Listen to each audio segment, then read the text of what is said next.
रामाचा महिमा सांगायचा झाला तर वाल्याकोळी नावाचा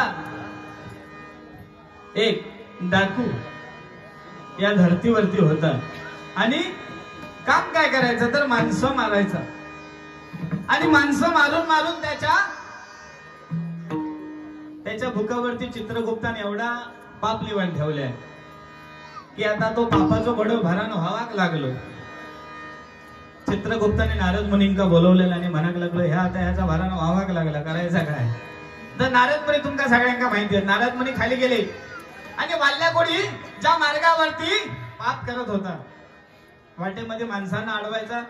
आता तर चेन ब्रेसलेट नाही ना, ब्रेसलेट दिसला का हातात तोडून टाकी, गळ्यात चेन दिसले का मानात तोडून टाकी, म्हणजे असा त्याचा पाप वाढायला लागला. नारद मुनी म्हणाले वाल्याकोळी हे जे तुम्ही पाप करताय या पापाचा धनी कोण हा काय तुमच्या घराकडे एवढा तुम्ही करता असता. वाल्याकोळी म्हणाक लागलो काय म्हणजे घरच्यांसाठी करते, थोडा थोडा घेतील वाटून, घराकडे जा आणि पहिला विचारून ये ह्या जा मी सगळा एवढा पाप केलोय याचा थोडा थोडा तुम्ही भाग तुमच्या कर्मावरती तुमच्यावरती घ्याल का.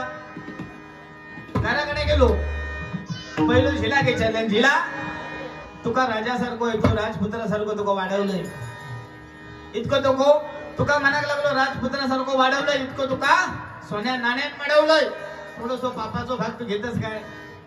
बाबांनो व्हायचा मागा सांगा नको पुढे झाला. पिताजींकडे गेलो, पिताजी गोड धोड तुम्हाला खाऊ दिलं, तुम्हाला कसं वागवलंय तुम्हालाच माहितीये, तुम्ही थोडासा माझा पापाचा वाटा तुमच्या वाट्यामध्ये घ्याल का. नाही नाही बाबा मी तुका सांगलेलं नाही, साधी चटणी भाकरी जरी माका आणून घातलं असं तरी मी खाल्लं असते, व्हायचा पाप करून मी तुका सांगायला नाही. चल पुढे. पत्नीकडे गेला, काय गो सोन्या नाण्यात तुका मिळवलंय, गळ तुझं वतमाग लागलो इतक्या तुझ्या गळ्यात सोना घातलं, एवढा मी पाप केले, थोडासा पाप तू घेतस काय तुझ्या वाट्यात. सौभाग्याचं लेणं म्हणून फुटको मनी जरी माझ्या गळ्यात घातला असतास आनंदात स्वीकार केले असते, मी तुमका सगळ्यात नाही, तेव्हा तुमचा काय तर तुम्हीच बघा. सगळ्यांना विचारून परत नारद मुनींकडे वाल्याकोळी आले आणि वाल्याकोळी नारद मुनींना काय म्हणताय. महाराज म्हणायला लागले ह्याच्यातून तुम्हीच मार्ग सांगा, आता कोण माझा पापाचा धनी होऊ तयार नाही.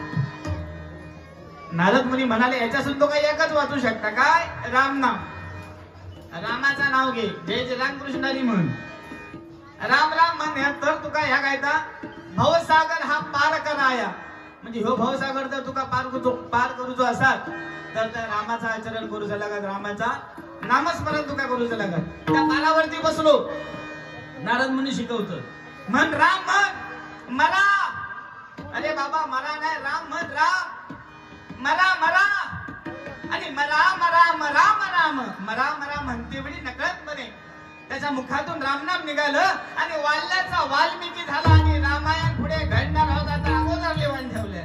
रामनामामध्ये किती ताकद आहे बघा. नाशिवंत देह झाला तरी भंगराचे कीर्तन रंग सोडू नको, भजनाचा रंग सोडू नको. छत्रपती शिवाजी महाराजांना संत तुकाराम महाराजांनी सांगितलं केव्हा अफजल खानाचं सैन्य छत्रपती शिवाजी महाराजांच्या मागावरती होतं, त्यावेळी छत्रपती शिवाजी महाराज त्या मंदिरामध्ये आले आणि त्या मंदिरामध्ये संत तुकाराम महाराज त्या विठ्ठलाच्या भक्तीमध्ये गुंग होते. 4-5 मावळे बरोबर घेतले, यासाठी खंत तानाजी मालुसरे 4-5 मावळे बरोबर घेऊन गेलो आणि ही बातमी अफजल खानाला लागली. अफजल खानाला लागल्याबरोबर हजारो सैन्य घेऊन त्या मंदिराच्या बाहेर पहारा दिला. मंदिराच्या बाहेर पहारा दिला. एका मावळ्याने येऊन राजांना सांगितलं, राजा अफजल खानाचा हजारो सैन्य या मंदिराच्या बाहेर उभा आहे, निष्ठायचं कसं.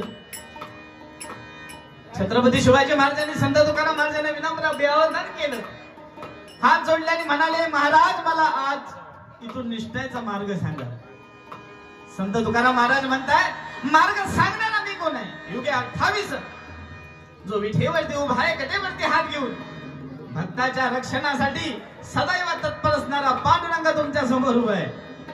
त्याला शरण जा, त्याचं नामस्मरण करा, त्याचं भजन करा, त्याचं पूजन करा, त्याचं कीर्तन करा. छत्रपती शिवाजी महाराजांनी ऐकलं, हात जोडले आणि त्या विठ्ठलाचं नामस्मरण सुरू केलं. अफजल खानाचं सैन्य त्या मंदिरामध्ये शिरलंय आणि छत्रपती शिवाजी महाराजांना पकडणार तोपर्यंत विठू माऊलीने चमत्कार केलाय. ह्याला पकडणार ते शिवाजी, त्याला पकडणार ते शिवाजी. 100-150 वारकरी संप्रदायाच्या मंदिरामध्ये जमलं होतं. सगळे same to same Chhatrapati Shivaji महाराजांसारखे दिसायला लागले. शिवबा गया किधर? अफजल खान कंटाळून निघून गेलो. छत्रपती शिवाजी महाराजांनी डोळे उघडले. संत तुकाराम महाराजांना म्हणताय, आजपासून घोडे नको, मोती नको, ईश्वरा नकोय. मला ईश्वर भक्ती पाहिजे. मला पांडुरंगाच्या चरणी आजपासून रुजू करून घ्यावं. संत तुकाराम महाराज म्हणताय, राजे हिंद स्वराज्य बनवण्याचं जे तुम्ही स्वप्न पाहिलंय तेच तुम्ही पूर्ण करा. तीच तुमची ईश्वर भक्ती. पण एक वाक्य मात्र लक्षात ठेवा, नाशिवंत देह झाला तरी कीर्तन रंग सोडू नका, भजनाचा रंग सोडू नका. दोघांची बारी होय का कोणी जागा हवायची नाही किंवा सोडायची नाही. कीर्तनाचा रंग, भजनाचा रंग अधीत मधीत बेरंग करायचो नाही. पहिला सांगतोय, बेरंग जर कोण करीत असू दे, भजनाला सुरुवात करू. मनोरंजन 100% होणार. की आता कसा मी या विभागात नवीन आहे.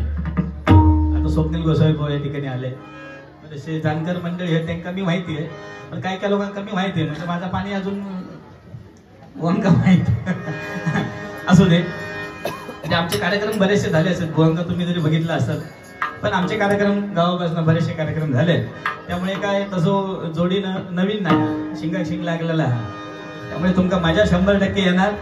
आणि हो मजा केल्याशिवाय माणूस राहणार नाही. तर तुमका माहिती आहे आता खडेची यंदापूरची गुरडा काढी खडेसून काढी ते सांगू शकत नाही. पण माणूस गोड, किती पण काय बोला, अजिबात राग नाही, काही एक नाही.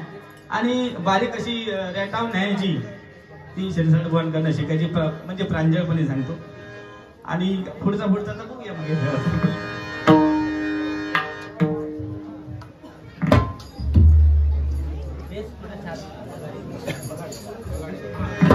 अभिषेक दादा यांच्या स्मरणार्थ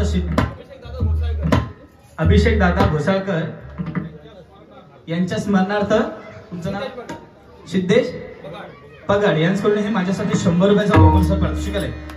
त्यांच्या आत्म्याला चिर शांती लागू अशी ईश्वरचरणी प्रार्थना करतो. भजन